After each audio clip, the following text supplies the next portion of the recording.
Non son uns artistas, Home, non un nin dous pratos de receitazas, berberecho, meu tres. Do segundo ainda saca un terceiro aí en Lalín, volveremos nos minutos, A verdade é que cociñar nós mesmos na nosa casa só trae vantaxes, Sí. Por qué? Primeiro, sabemos o que comemos. É verdad. A priori. Facémolo ao noso gusto. Sí. Como nós queremos. E por riba, atended a isto, pode axudar a combater a demencia. Mirad este titular porque cociñar na casa unha vez á semana o hábito que pode protexer da demencia a persoas maiores, Dio o Instituto de Ciencia de Tokio, Xapón. Os xaponeses algo de xente maior sabe, Sí, como os galegos, E mirade para aí, din que só cociñando unha vez á semana pode axudar a xente maior a reducir un 30% as probabilidades de sufrir demencia, porque estás activo, sabes? No, claro. Eso axuda. E prestas atención, o Claro. que lle tes que botar, atende la pota. Pois eu coñezo ben a quen sigue o pé da letra esta recomendación dos xaponeses, Ela é pura, veciña de Escairón, ela aos seus 86 anos, inda sigue ao frente dos fogóns do restaurante que herdou dos seus pais. Agora rexenta o seu fillo, pero ela di, bueno, que lle costa salir da cociña. A súa especialidade son as croquetas, pero ela fai un pouco de todo. Ademais, encántalle facer o menú do día.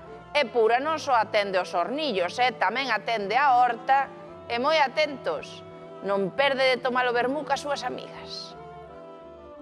Está grabando la televisión de Galicia. Hola, buenos días. ¿Qué tal? ¿Qué ven está?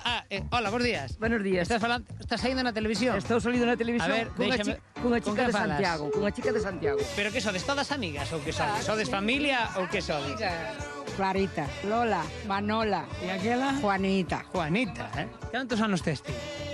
Pues 80, Cantos tes, Juanita? 76. Ti pura cantos tes? 86. Dixeronme que eras probablemente a mellor cociñeira do mundo e a terceira de Galicia. Bueno. Teño cociñado moito. Sí. Moito. A Santiago voy. A avenida máis linda, a avenida mellor e mellor. Mira que belleza. Todo precioso. Ah, que sí? Adiante. Rapazas, o guateque está dentro.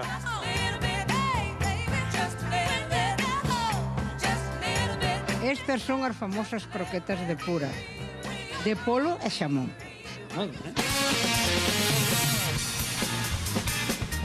Chegou o momento da verdade, chegamos ás puntuacións. Croquetas, destapamos puntuación. 10, 10, 10, todas 10, De momento... É moito. De momento imos ben, pero aínda falta o caldo e o xamón, Este é o famoso caldo de pura. Ca verdura da miña huerta, cas patacas e cas favas. Todo da casa. Todo da casa. Todo da casa. Imos co caldo, xurado, destapamos puntuacións. Un 8, deixo un 8, un 10, un 10 e un 9. Este é o famoso xamón e chourizo de pura. O xamón cría os cerdos e despois vai a salar. Salas e curase. O chourizo fago eu. Todo da casa. Sí, todo. Destapamos chamón e xourizo. Un 9, un 10, un 10. Non vale copiar. Non, pero que non puxen chourizo. Non puxeche chourizo? Claro. Porque teñen valoracións diferentes. Pura, tes moi boas amigas, Sí, de verdad que dá sí. moi boa puntuación, Sí. Me gustan as cousas tamén feitas. Croquetas espectaculares. Sí. Caldo unha media de 9,5 e o xamón unha media de 9,5, Xa verás cando despois teñas que valorar ti o caldo delas.